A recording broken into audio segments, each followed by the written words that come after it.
My guest today is Eric Hernandez, the owner of NOLA Living Realty and seasoned real estate expert. We talk about how Eric built one of the largest independent real estate companies in the Metro New Orleans and why I call him Easy E.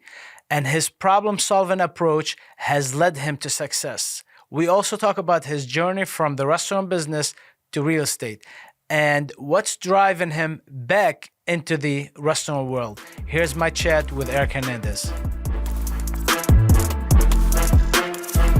Correctly, and I don't care if I wait. I'll wait 6 months of rent to make sure that I open correctly.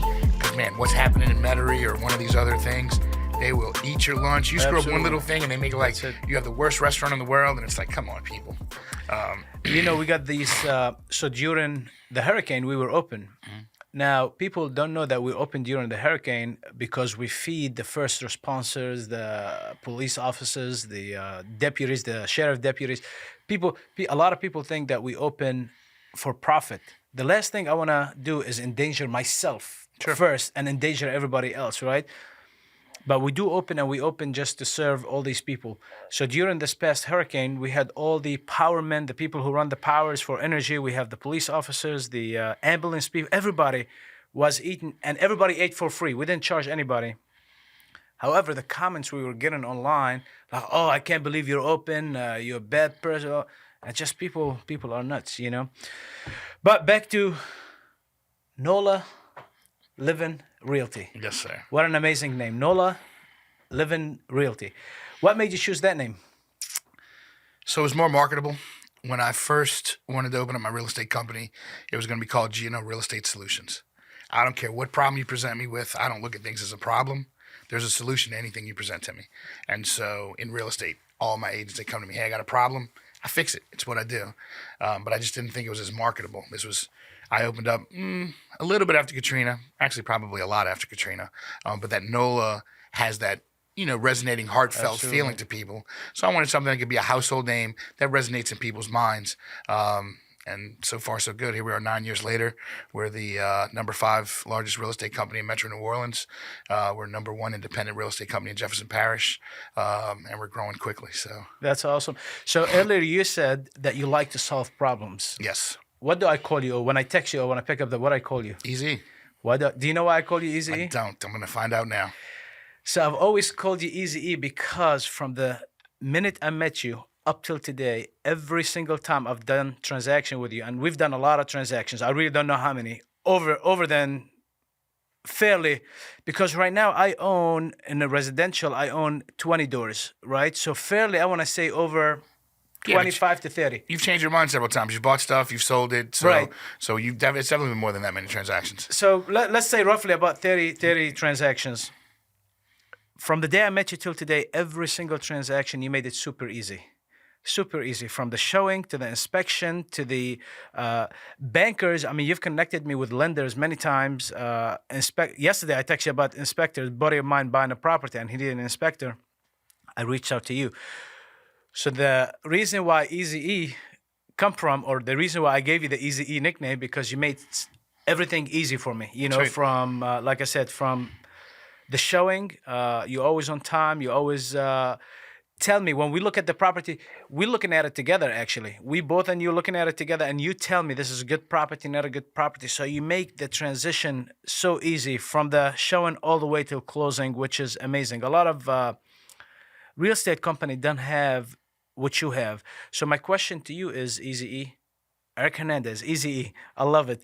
My question to you, sir, is what made you want to have everything under your umbrella? From the inspection to the closing to having a lot of different lenders. What made you create that? So we don't have everything under one umbrella. Okay. So I have NOLA Living Realty and I have NOLA Living Title. My goal actually was to have NOLA Living Realty, Title, insurance, and mortgage. I got the title and I said, you know what, I'm going to stop there. I have contacts that I refer to you because I've got good relationships with these people. I know they're going to do a good job. I always give the disclaimer that I can't guarantee their work because Absolutely. anybody can have a bad day and mess something up. But I always try to make it as easy on my clients as possible that you pick up the phone, hey, Eric, I need this. Here you go. I mean, think about contractor-wise. Now you've got a great relationship with Brad Daigle that started Absolutely. through us. And so, yeah. Do you remember, speaking of Brad Daigle, do you remember the very first thing he ever looked at for me through you? I don't. The property on Bel Air. The very first property, actually, I didn't buy it through you. You end up selling it for me, but I bought it through the other agent. Yes. We'll talk about the other agent, but we bought it through the other agent. And We had zoning issues. we had zoning issue, but the reason why Brad looked at it when we built the closets in the back, they didn't put piling under the closets. So when we went to sell the house, we had issues with the piling. And that was the first job Brad, for me, ever looked at. You know who else he connected me with that I was his first customer and he blew up? Do you have any idea? Just think about it for a second. Kevin.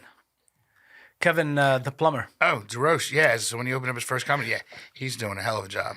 So I was his first customer, and he didn't know told that. me that, and you connected me with him, and he did the work at Oceana Grill, and now he's blown up and he's doing great. I mean, I remember him pulling up in a small little bitty van. Now he has like 6, 7 vans on the road, and he's doing amazing. He's got a hell of an operation. Absolutely. E, as I remember correctly, you have told me before that you've worked, before you started in the real estate business, you have worked in the restaurant business as a busser at, can I, As a busser, I've been everything. yeah? I've been everything.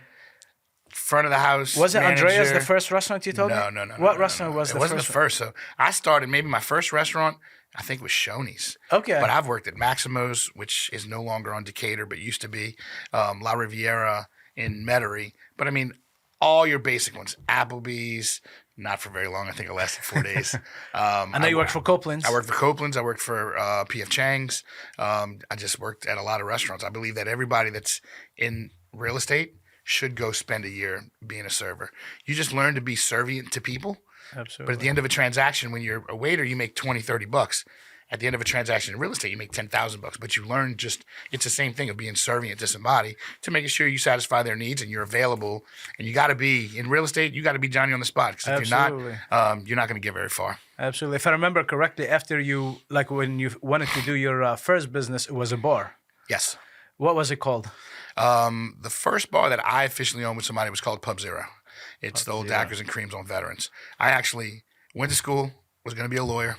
Had a lot of lawyers be like, "Are you sure you want to be a lawyer?" They're like, "It's real prestigious to be a didn't know lawyer." that. But a Interesting. lot of lawyers, a lot of people get their law degree and they don't wind up practicing law. And so they're telling me this and they're telling me this. And I'm watching, since I was in the restaurant business, I've watched a lot of people make a lot of money in restaurants. And I said, you know what? I'm going to switch gears. I'm going to get away from law and I'm going to go get my MBA with the intention of opening restaurants. And then I opened a couple bars. And I was like, man, this is a lot easier than a restaurant. Absolutely. There's no ticket time. You don't have to worry about a ton of employees, overcooking Food food, inventory. shelf life of food. A bar is so much easier. Definitely. But I don't know, for some reason, then I decided, I guess you made it look so easy. And I said, you know what, let me go get back into the We're restaurant going to talk business. about why you're getting back in the restaurant business. But so Pub Zero was your first bar. Yes. That's awesome. For people who don't remember it, it was the big blue building on Severn And Edenbourne. and on Edenbourne and Vets. Edenbourne and Vets. Edenbourne and Vets. It still existing now. Actually, I heard that they opened in Crazy Johnny's. Crazy Johnny's is going Yeah. there. Yes. I think the nephew of Crazy Johnny partnered up with somebody, and they're about to open it back up. So that's interesting. Now, what made you make the transition from the restaurant to the real estate? I don't think it was a direct transition. So after Katrina, I built my first house when I was 13 years old with my dad. I didn't build it, but I was right there with him. Every weekend in Mississippi, I own that house to this day. You couldn't give me $10 million to buy that house from me. And so I did a lot of construction. You know what you cannot pay me $10 million and I will sell? The house that you sold me. And we're going to talk about that in a second. Center. Center Street. We will talk about this in a enough. second. That's crazy. Okay. So anyways, a lot of construction background. Katrina comes, and there was just a lot of opportunity in construction. And so I switched gears from restaurants to gutting houses, putting roofs on houses, making great money. Well, next thing you know, I started making good money. I bought my first house. My realtor made it look so easy. I said, man, this the easiest $12,000 I've ever seen anybody make. I said, maybe I'll go get my real estate license and sell. I wasn't planning on becoming a career realtor because when I thought of a realtor, I always thought of a little old lady opening a door, showing you a Side house, hustle. but not something that could be as lucrative as what I've turned my career into. And I thought it would just be a side hustle making 30, 40 extra $1,000 a year in addition to everything else I was doing. And the next thing you know, I found out I was good at it. And then I got here. So That's very interesting. The first house, the first rental property I've ever bought, because the first house I bought, that was my personal house on Avenue A.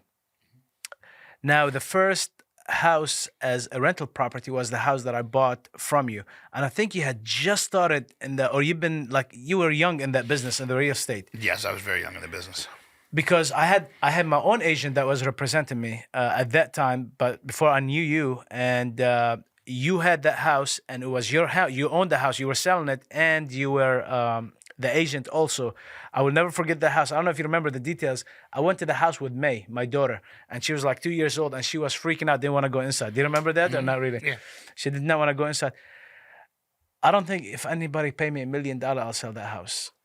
True. You know, I've sold, I bought, I've sold, I've done a lot of different transactions, but that particular house, for some reason, I just, because I have sentimental value to it. It's my first property ever as an investment property, and it was great. From the time I met you all the way till today, a lot of changes have happened, right? One of the questions I want to ask, when I hear about Eric Hernandez, I hear a broker/agent. What's the difference between an agent and a broker, and how you can become both at the same time? So in Louisiana, you're a real estate agent first. You have to work under somebody for at least 4 years. And then after those 4 years, you can apply to get your broker's license and become a broker. Some people are associate brokers at a brokerage, so they're not the owner of the company. And then others are broker owners of a company. I'm a broker owner of a company. In other states, a real estate broker and a real estate agent go hand in hand. They're the same name. They flip-flop. But in Louisiana, you're an agent first. You have to be an agent for 4 years. Then you go take a class. Once you pass that class, you become a broker. And then you have the option to open your own company if you want to, or just be an associate broker just to have that title. So the broker, basically, it opens the door for you to own your own business. Yes. But a broker and agent is the same thing, except owning the business, I'm assuming, right? Correct. Other than maybe you just have a little bit more experience. If you went and take the test, you actually made it past your 4 years. You became a broker. Some people just stop there. They just want to be an associate broker just to have the title so people know that they're a more experienced agent. Gotcha. But they don't want the headaches of running a business because not every person that's great at sales is good at business. And so they don't go hand in hand. Absolutely. So. Absolutely. And a lot of times people think that, at least this is what I thought for the longest, an agent, we're not talking about broker, but agent can do work in any state, right? You can go to Mississippi, Alabama. Well, I learned that from you. No, it's not the case. You can only work in certain states. Like here in Louisiana, if you're licensed in Louisiana, you only licensed in Louisiana, but then you have to be licensed in Mississippi, you have to be licensed in each state. You have to be licensed in each state. Is that accurate? Yes, but some are harder than others. Mississippi has reciprocity with Louisiana. Mm-hmm. So meaning I can sell real estate in Mississippi and vice versa. I don't recommend that people do that though. Like I sell real estate in Mississippi in Bay St. Louis or the Gulf Coast because I'm familiar with the Gulf Coast. Got it. I don't think agents, it blows my mind that agents want to go sell real estate in Florida when they don't know anything about Florida. They're so much better finding a quality agent to service their client so their client's best protected. I make this example all the time. St. Charles Avenue is 5 times more expensive than 2 blocks away from St. Charles Avenue. Sure. But if you're not from here, you don't know the difference. And so next thing you know, your grandma wants to buy a property. You either gave it away because you didn't pay attention to the comps properly, or you let her overpay for a property because you didn't run the comps correctly. And so I try to advise my agents, unless it's somewhere you grew up and you have some expertise, refer it out. Just because you can doesn't mean that you should. Absolutely. Absolutely. Speaking of the markets, you know how you have you just said in St. Charles, on St. Charles, it's $5 million houses, right? You go 2 blocks off of St. Charles, it's $50,000 properties. With that being said, how do you gauge the market? How do you stay in tune with the market? How do you keep up with the market? Man, I'm strange. So every night, I spend about an hour looking at what's going on all over the city. That's awesome. I just enjoy understanding what's going on, and it also helps. I sell $40 to $50 million worth of real estate a year, so I have transactions going on all over the city. But even for the areas that I'm not, because being that I sell all over the city, sometimes some years I may go a couple years without selling anything uptown. Sure. Well, I at least want to know what's going on. So when somebody picks up the phone and says, "Hey, Eric, I want to go buy something here," I can tell them it's a good idea or a bad idea most of the time without even going to look at the property. I'm like, "Oh, that sounds like a great idea, but let me tell you why." And then I jump on it. It makes it so easy for me, so much easier for me to navigate. Definitely. Being that I keep myself experienced every night. So when I text you at 11 o'clock, midnight, it doesn't bother you about when I find, I guess. So a lot of times for people who are watching, a lot of times I'm on realtor.com just looking for properties, and I take a screenshot and I send it to Eric. What do you think of this property? It happens all the time. I do it all the time. And sometimes I feel bad. I'm like, man, I'm texting them super late. But so thank you for that. As far as market-wise, so this is how you keep up with the properties and the trend of the properties, right? As far as interest rate, how that has affected you now, as you've been hearing for the past 4 years, everybody can keep saying the market is going to crash. Actually, since the pandemic, right, which is 2020, everybody keeps saying the market is going to crash. Market has not crashed whatsoever. Now it's stalled, it's staying steady. It didn't go down, it didn't go up, but haven't went up in a while. So how do you predict these things? Because I keep hearing, oh, I'm going to wait to buy till the market crash. I keep hearing this left and right. Tell us a little bit about that. I don't foresee a market crash. There's a lot of signs that 2008 was 2008. You're not going to see what everybody saw in 2008. Yeah, it's not. Yeah. You're not going to see a 2008. There's more opportunity than there is risk. Now, interest rates are one thing. The second thing we have locally is insurance rates. Absolutely. Insurance rates are definitely making it unaffordable to own some real estate. And with interest rates coming down, it's making things a little bit better. I was expecting a little bit more of a downturn, not a crash, but a little bit more of a downturn over the last 2 years when insurances went through the roof, that a lot less people were going to buy houses. But it really hasn't been that bad. Inventory is starting to pick up a little bit, but prices haven't really come down. In New Orleans, it came down a little bit. I think that had more to do with crime and people leaving New Orleans to come to Jefferson Parish. So Jefferson Parish held strong thanks to that. But if the rates continue to go down, I foresee a great 2025 ahead of us. That's awesome. Speaking of crime, tell us the incident when you went and tied up the guy in your property in New Orleans. Man, what a funny time and sad to see what's happening in New Orleans. New Orleans has, I think, 900 police officers, and they need to have 1,500. And I look forward to the day that they get back up to where they need to be. Unfortunately, some political things happening are causing some people to look at police officers as a bad guy, and I don't get it. But anyway, some guy broke in my place, and I had no other choice but to take matters into my own hands and tie him up and wait for police to come. And as a matter of fact, when I first tied him up, I brought him downstairs and I let him go because I was like, man, I don't want to get a kidnapping charge. Right. And then he left and came back again within 5 minutes. That's crazy. So then I was like, oh no, that's it. I'm tied you to the staircase and you're going to wait till the police officers come. What was the police's reaction when they got there? They thought it was funny, but what was crazy to me is they didn't even press charges on the guy. They took him, because I wasn't there. I left to go get a haircut. It's even in the article. I left to get a haircut, and then I get a phone call. Hey, the police are here. I'm like, well, have the lady upstairs press charges because he assaulted her with a radio. That was a felony. He didn't hit her. He swung it at her. That's what made me, at first, I just kept trying to persuade the guy to leave. Sure. When he swung the radio at her, that was like, yep, now I have to kick your ass. And which I didn't really, I wasn't that hostile with him. I just tied him up.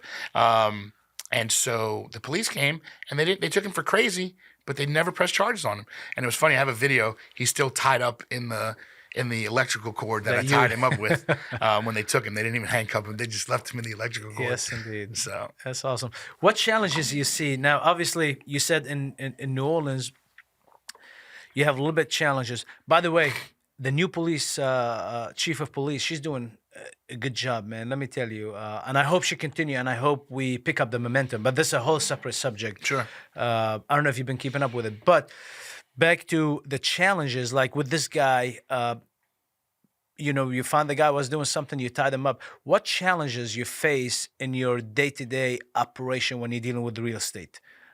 New Orleans, Jefferson, what? It doesn't matter which parish, Plaquemine. Where do you see the most difficult challenge that you face? I mean, just the insurance and the interest rate climate that we're in. And I don't know when the insurances are going to fix themselves because we keep having bad storms, and bad faith laws in Louisiana aren't very favorable to insurance companies, which is part of what's causing some insurance companies to. People think it's because of the hurricanes. It's really more because of the bad faith laws that these insurance companies don't want to come here because they're held in bad. It's easier to be held in bad faith in Louisiana than some other states. So if their risks are that high, I wouldn't want to take the risk if I was an insurance person. Absolutely. So I feel like hopefully the governor and our Congress can do something to fix that, I guess. But that's probably the biggest challenge because it's not as affordable as it was to buy a house 10 years ago, even Right. 2 years ago. So Do you, speaking of buying a house, do you suggest for first home buyer, do you have any suggestions for them?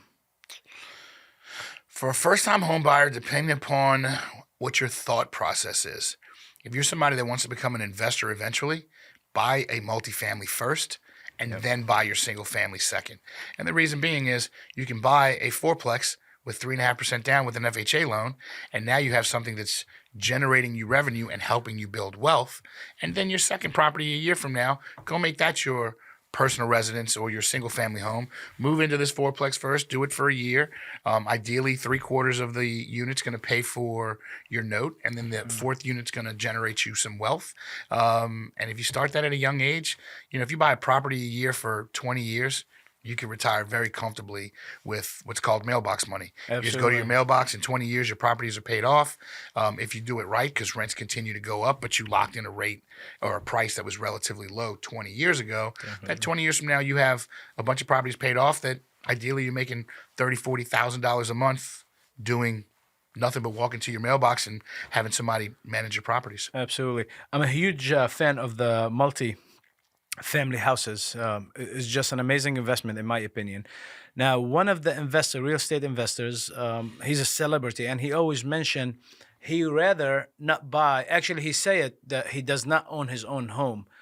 He owns a bunch of rental properties, but he doesn't own his own home. He always renting. What do you think of that? His reasoning is he doesn't have to worry about if a light bulb went out or AC went out or whatever the case might be. What's your thoughts on that?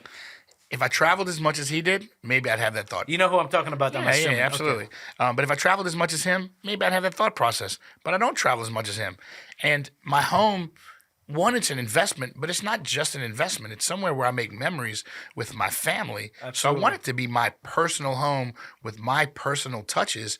And you do that when you live in a house over time. When you live in someone else's property, you're not making it as much of your personal home. So I strongly disagree with him on that. Unless you happen to have a job where, You have to or even travel. Elon Musk, he sold all of his properties because I didn't know that. he did a bunch of traveling. Yeah, I think Okay. now he's getting back to buying one, but he used to own maybe 10 houses. He went down to living in none of them because he was always traveling. What's the Didn't point of make sense. maintaining 10 houses? So, Absolutely. Absolutely. Interesting. As far, look, I hear great things about you. Matter of fact, after this interview, we're going to be talking to Jessica, one of your agents. Yes. And I hear, every time I talk to your agent, and I deal with different, especially when you're out of town. That's the only time I deal with different agent. But when you are out of town, I usually deal with somebody else from your office, and everybody loves you. What's your secret? man, I don't know. Maybe they're just saying that because they know it's going to get back to me. No, but truly, I mean, look, you can tell if somebody really likes you or somebody just saying it to say it, right? Yeah. But they really like you. So some brokers become brokers because they want to make money. Sure. I became a broker because I felt that at the last company I was at, there just wasn't enough education.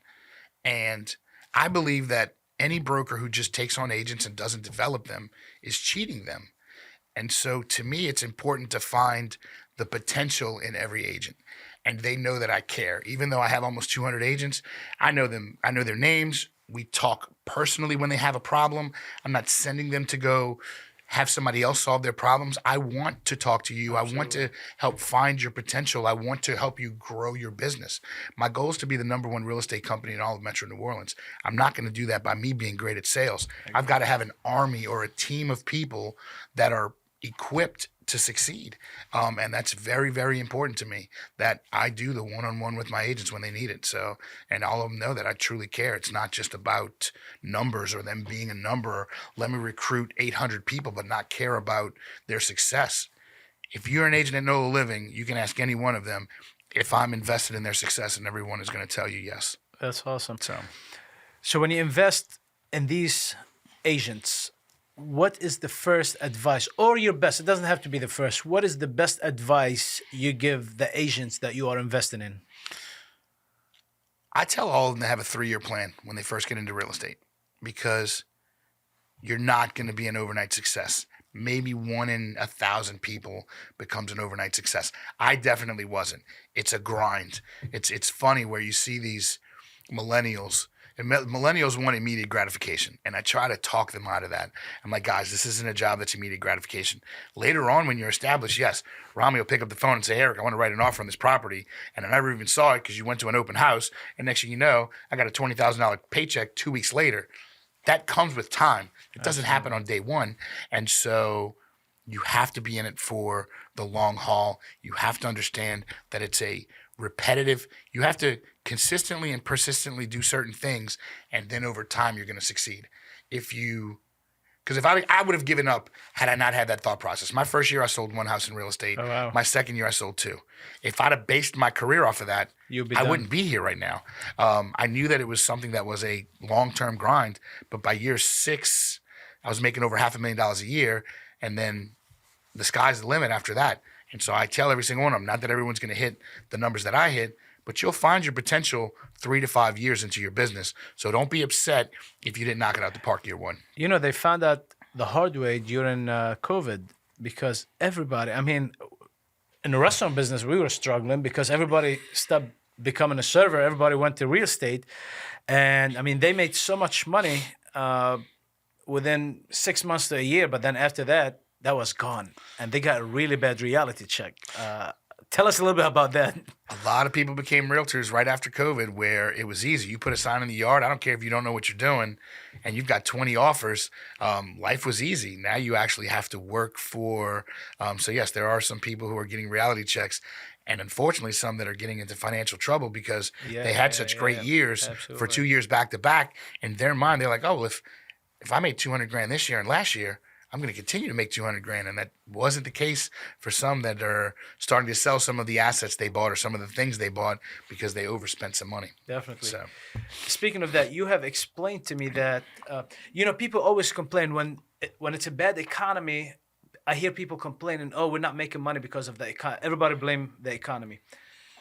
Well, the owners of Cane's, Raising Cane's, the chicken place, he became a billionaire during the toughest time. During COVID, when all the restaurants were shut down, he became a billionaire, right? When I was talking to you maybe a couple of weeks ago, we were discussing that the real estate business have slowed down tremendously. But you said actually in your case, it was a little bit different. Tell us a little bit. My title company is going to have a record year. I'm going to have a record year in sales.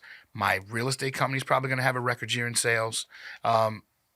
When things are tough, some people stick their head in the ground, and other people go work harder. And so there was plenty of opportunity. And so those agents who are working harder, their sphere of influence realizes that they're working harder. Well, that's the person that's going to get hired, not the person that has their head in the ground because things are tough. So no, I believe that tough times create opportunities for those who want to go grind and work hard. And it has so far for my company. That's awesome. Hey, real quick. In this episode, I will be giving away a $100 gift card to the first 3 people who send me a DM on my Instagram at Rami84Bader with the timestamp of this promotion. Let's get back to the show. Not to mention, you are great at what you do, and I mean, you stay behind it. You're always working, and it doesn't matter if it's a weekend, weekdays. Anytime I call, you're always working, except when you're fishing. That's a different story. That's not true though, because I'm even working when I'm fishing, and so the only times that I used to have freedom, but I've taken that away from myself, is when I'd go offshore because I wouldn't have service. But then 6 months ago, I bought Starlinks for my boat, so now you can find me anytime. And I swear, if I don't literally have a fish in my hand, I will take a phone call. My friends, this weekend, I went to Grand Isle, and my friends are making fun of me for taking these calls, and I said, it's the expectation that I've created in my clients. Absolutely. And they know this. I mean, I'll give you one story. This is 3 years ago. 3rd of July. I'm in Grand Isle. My client's in Mississippi, in Biloxi. He sends me a text message. Eric, I want to see these 4 houses tomorrow, which is the 4th of July. Wow. Now, they weren't $100,000 houses. They were $1.5 million. I looked at Lindsay and I said, hey, we're going to pack up. I said, we got the same brown water in Grand Isle as we have in Biloxi. So we're going to go spend the weekend in Biloxi. I'm going to show Dr. Berg these houses. And sure enough, I drove to, I set the appointments, went to Mississippi, spent the day in Mississippi, closed that deal with Dr. Berg, and he was happy. But that's my level of service that I'm willing to give my clients. That literally, I left Grand Isle, drove 2.5, 3 hours away to make sure that my client was taken care of on the 4th of July when I had other plans. I don't recommend that everybody do that, but that's the level of service that I'm willing to give my clients. Man, this is amazing. I want to share with you something that I do very similar. And sometimes I wonder if it's a good thing or a bad thing. I'm going to tell you why. I've created that expectation, right? So in my company, I have the management, then upper management, and then myself. I'm not saying anybody below me, but this is the structure of the company. Now, sometimes most of the time, managers bypass upper management and they come to me because I respond a lot faster. And I created this expectation. When you call Rami, it doesn't matter what he's doing, when he's doing, he will answer on the spot. He'll give you an answer. And sometimes I do my best to kind of step away, push it back to upper management, but upper management do not respond as fast as I do. And I realize not everybody's like me. You know, it takes somebody special like you to be able to have that dedication, right? You want to answer, even if you're fishing, you pick up the phone and you answer. So I get it. And I don't know if that's a good thing or a bad thing, to be honest with you. It has been good for both of us because we have seen the success that we've created.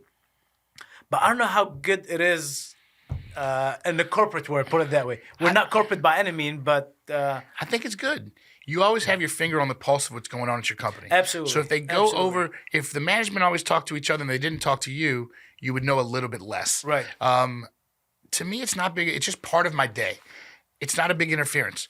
My girlfriend knows I take phone calls during dinner. Definitely. But it allows us to live the life that we live.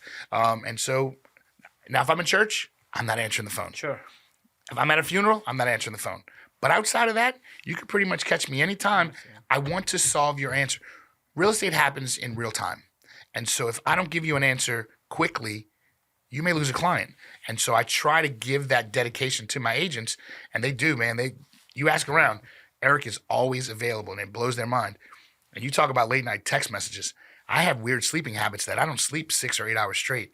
I sleep for an hour and a half. I wake up for 20 minutes. I've got a Chinese client who does business in China. Well, he'll text me at 1:30 in the morning. I might be sleeping, but at 2 o'clock, I wake up, I text him back. He'll text me back. If you look, there'll be a series of text messages throughout the night. And don't call me at 2 in the morning because I might be sleeping. Right. But if you send me a text, the second I open my eyes, I'm going to it. But it's who I am. And I'd rather do that than wake up in the morning and have 87 things to do. So the second I can get it off my plate, it's gone. Absolutely. Because I'm more likely to if I put something for tomorrow, I'm more likely to forget it because I didn't do it immediately. So I'm more the kind of type, you give me a task, it's done. It's like, whoa, that was fast. It's like, yeah, because they're going to build up if I don't do this. I agree with you. You know, that's why a lot of people hate going to vacation and coming back from vacation, because a lot of them, when they're on vacation, they're not working. And when they come back from the vacation, work is piled up and it takes them a week. They need another vacation after the vacation to catch up. My last subject I want to discuss with you, what bringing you back to the restaurant business? You have seen great success in the real estate business. Yes. You're doing amazing at it. You are phenomenal. Obviously, you did great in the restaurant business that allowed you to get into the real estate financially and the etiquette, dealing with people with the restaurant business. It taught you how to deal with people in the real estate business, right? And obviously, it supported you while the real estate business is picking up. What's making you go back to the restaurant business? So there's a whole lot to it. I love meeting new people all the time. It's something that I've enjoyed since day one being a server. And it made me, I didn't really, other than having to clean up at the end of my shift, I loved being a server. You're just interacting with people. You meet people of all walks of life.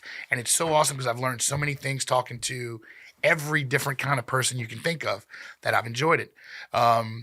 This is a little funny. So a couple years ago, I went to Miami to go buy a boat. Okay. And they got these $10 million boats everywhere. And I'm like, man, I'm doing pretty good for myself, but I can't afford one of these boats. And I'm like, so my wheels are, and I'm looking around, I'm like, but all these people can afford to buy these boats. So obviously I'm not doing something right in life. Absolutely. I need to try a little bit harder.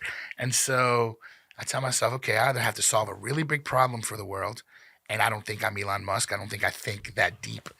Or I have to solve a small problem or satisfy a small need 1,000,000 times over with a bunch of hands. You brought up Raising Cane's. Raising Cane's is going to do $4.5 billion in sales next year. Why? Because they were smart and kept fast food fast. Because I think that's what's hurt a lot of the other fast foods. They're no longer fast because they have so many things on the menu. So I said, you know what? Maybe I get back into the restaurant business. This pilot store that I'm opening right now is going to be casual dining. And I think I went that route because I feel like there's no restaurants to take my son that's not that it's not kid friendly, but it's not geared towards the kids. So I'm calling it Bully's Burgers. You have a mascot, you have the logo, you're gonna have the toys, but it's gonna be really catered towards the kids coming there. And if the parents come, that's cool. But I'm really catering. We're gonna have a snowball stand outside, gazebo outside, a little area to hang out with, younger kid music. Just somewhere fun for the kids to go eat. Sure. But anyways, that's the first store. It's gonna be casual dining. But my goal is for the store number 2 is to open up fast food and try to do something along the lines of what Raising Cane and Chick-fil-A have done. They've kept it simple, small menu, so you're in and out. It's always fast food when you go to either one of those, where it's not always fast food at the other places. Sure. The other places like, can you pull over there for 10 minutes? Exactly. And I'm like, I hate well, that. you just took the fast food out of fast food. And so knowing that Raising Cane's is doing $4.5 billion, I believe that there's an opportunity still there to enter that market, and I'm going to take a gamble. So that's awesome. You make being in the restaurant business look so easy. I said, let me give it a shot. Let me tell you, man, the restaurant business is amazing. Just like I feel that you make the real estate business look so easy. A lot of people tell me the same thing when it comes to the restaurant business. Is that the dedication that you have? It's the amazing personality that you have, and it's the team that you have around you. You always have a great team around you, which is amazing. Easy E, thank you for coming. Appreciate it. Thank you for having me. NOLA Living Title and Realty. Yes, sir. Are you going to combine them at some point or no? Combine them? Yeah. So I have a partner in the title company. Okay. So that's definitely going to be separate. Gotcha. So no, I don't think they'll be combined. Awesome. Yeah. So we're going to focus on the NOLA Living Realty. Well, I bought NOLA Realty, so there's no more confusion between NOLA Living Realty and NOLA Realty. So you can call me either one if you want to, but really the brand that's at my heart is NOLA Living Realty. NOLA Living Realty. That's an amazing name. Eric, how can we find out about your business? So if you're looking for me, 504-259-7945. That's my actual cell phone. That is not somebody's, answering system. I take phone calls all hours of the day. Not 6 a.m. because I'm probably sleeping, but probably as late as 1 o'clock in the morning. Or www.nolalivingrealty.com. Again, that's www.nolalivingrealty.com. That's awesome. How about social media? Instagram? We have Instagram, but I don't know I have somebody that pays attention to that, so I really don't even know. Actually, my Instagram is NO1 Realtor. Okay. NO1 Realtor. But that's your personal. That's my personal, yes. That's correct. Gotcha. Awesome. Well, thank you again, Easy E, and we look forward to the restaurant. Thanks, sir. Yes, sir. Appreciate it. That's it, baby.